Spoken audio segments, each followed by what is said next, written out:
दोस्तों आप अगर एक नई गाड़ी लेने का सोच रहे हैं तो इंश्योरेंस के प्रीमियम है वो आपके होश उड़ा देगी। तो ये रीजन ये नहीं है कि इंश्योरेंस काफी महंगा हो गया है या फिर गाड़ियां बहुत महंगी हो गई हैं, रीजन इसका कुछ और ही है। इस वीडियो के माध्यम से मैं आपको एक ऐसे इंश्योरेंस ट्रैप के बारे में बता रहा हूं जो डीलर्स ने सारे ऑल ओवर द इंडिया एक ऐसा स्कैम चला रहे हैं जिससे नॉर्मल कस्टमर की जेब पे भारी बोझ पड़ रहा है। तो अगर आप एक जागरूक नागरिक हैं और आप इन सब चीजों के बारे में जानते हैं, आपने हमारा वीडियो देखा है, तो आप इस ट्रैप से बच सकते हैं। नमस्कार दोस्तों, मेरा नाम है Gaurav Shrivastava and I am CEO and founder of DTG Finserv. आपके लिए हम इंपॉर्टेंट जानकारी हर वीक लेके आते हैं। अगर आप चैनल से नहीं जुड़े हैं तो सब्सक्राइब और लाइक अवश्य करें। तो बढ़ते हैं हम इस वीडियो में आगे कि किस प्रकार से इंश्योरेंस प्रीमियम में आप नई गाड़ी लेते समय एक डीलर के स्कैम से बच सकते हैं और अपना अच्छा खासा एक अमाउंट कार के बचा सकते हैं। तो दोस्तों आपने देखा होगा कि नॉर्मली अगर आप 10-12 लाख की कार लेते हैं तो उसका इंश्योरेंस प्रीमियम आपको डीलर बताता है 75,000 80,000। तो इसका रीजन क्या है? तो इसका रीजन एक ही है दोस्तों, इंश्योरेंस प्रीमियम में मिलने वाला मोटा कमीशन है डीलर को। आपको पता नहीं होगा, शायद डीलर को हर एक इंश्योरेंस पे 27 से लेके 57 तक कमीशन मिलता है, परसेंट तक कमीशन मिलता है जो इसकी प्रीमियम वैल्यू है।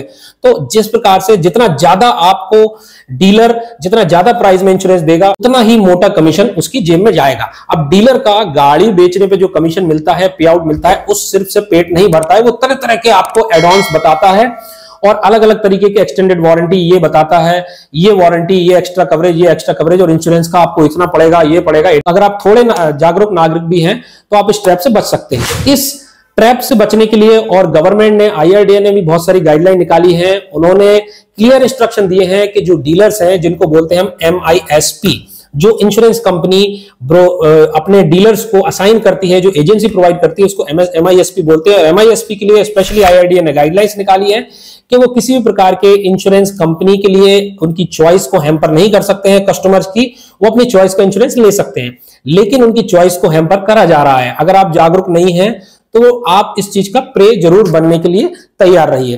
तो थोड़ी सी आपकी लापरवाही से उसको अच्छा खासा मुनाफा हो सकता है। अब आप बोलेंगे भाई मैं क्या करूं, इस चीज से कैसे बच सकता हूं?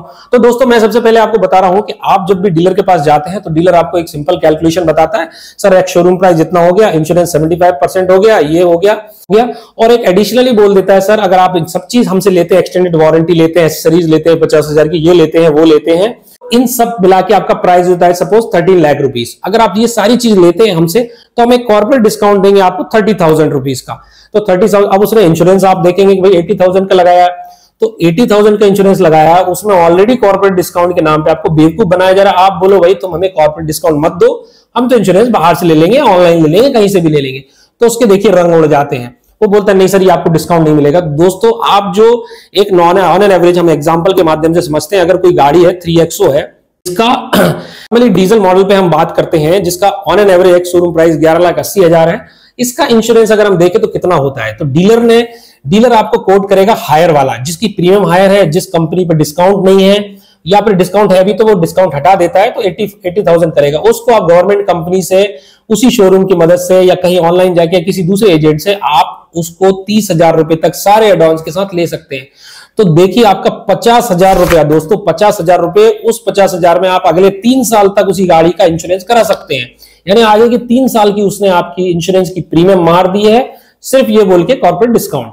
आप जब भी इस प्रकार की सिचुएशन में पड़ते हैं, डीलर के झांसे में मत आए। दूसरा, डीलर के पास एक टूल रहता है कि सर अगर आप बाहर से पॉलिसी कराएंगे तो हम आपको कैशलेस नहीं देंगे। तो दोस्तों कैशलेस देना और ना देना ये डीलर पे डिपेंड बहुत हद तक नहीं करता है, ये कंपनीज पे डिपेंड करता है। कंपनी का उस डीलर से अगर टाई अप है तो वो कैशलेस करना पड़ेगा, और अगर वो कैशलेस को डिनाई करता है, कंपनी का टाई अप है, सपोज अपन मान लेते हैं एक एक्स कंपनी HDFC अर्गो है, उसका SY अवन्या मोटर्स करके मारुति का शोरूम है, अगर उससे टाई अप है तो उसको कैशलेस करना पड़ेगा। ये IRDA के सर्कुलर नंबर 2 में ये क्लियरली लिखा है कि डीलर किसी भी बेसिस पर अगर कैशलेस के लिए मना करता है कस्टमर को, प्रोवाइडेड उसका कवरेज है, तो उसके खिलाफ एक्शन लिया जाएगा। तो दोस्तों आपको ये जागृत होना है, कंपनी से बात करना, जिस कंपनी का भी आप इंश्योरेंस लेना चाहें उनसे बात करिए, अगर वो है तो उस डीलर को देना पड़ेगा। अगर नहीं देते हैं IRDA को कंप्लेन कर सकते हैं। अगर आपको कंप्लेन में कोई भी हेल्प चाहिए तो आप हमारे नंबर पर कॉल करके हमसे हेल्प ले सकते हैं। तो दोस्तों मैं आपको बता दूं कि ऐसा नहीं है कि इंश्योरेंस कंपनीज और इस डीलर्स के खिलाफ कोई एक्शन नहीं लेते हैं। IRDA ने 2019 में, मैं आपको बता दूं, मारुति इंश्योरेंस ब्रोकिंग के खिलाफ 3 करोड़ रुपए का जुर्माना लगाया। किस लिए जुर्माना लगाया? क्योंकि उन्होंने वो सिर्फ सिलेक्टेड इंश्योरेंस कंपनी की पॉलिसीज बेचते थे और कस्टमर को जो कम डिस्काउंट वाली पॉलिसी थी वो नहीं बताते थे, क्योंकि उसमें उनका कमीशन कम रहता था और उन्हें कई बार कैशलेस सुविधा नहीं दी। तो इस वजह से ग्राहकों की कंप्लेन करने पर 3 करोड़ रुपए का जुर्माना लग चुका है। इसी तरह टोयोटा की इंश्योरेंस ब्रोकिंग कंपनी और हीरो मोटोकॉर्प की इंश्योरेंस ब्रोकिंग कंपनी पर भी पहले कुछ 3 साल के पहले जुर्माना लग चुका है। तो आप इस चीज में काफी मोटी सेविंग कर सकते हैं। दोस्तों, जागरूक नागरिक बनिए। तो हमारा काम है आपको हर पल जागरूक रखें और बीमा के प्रति जागरूक करें। Thank you very much for watching this video.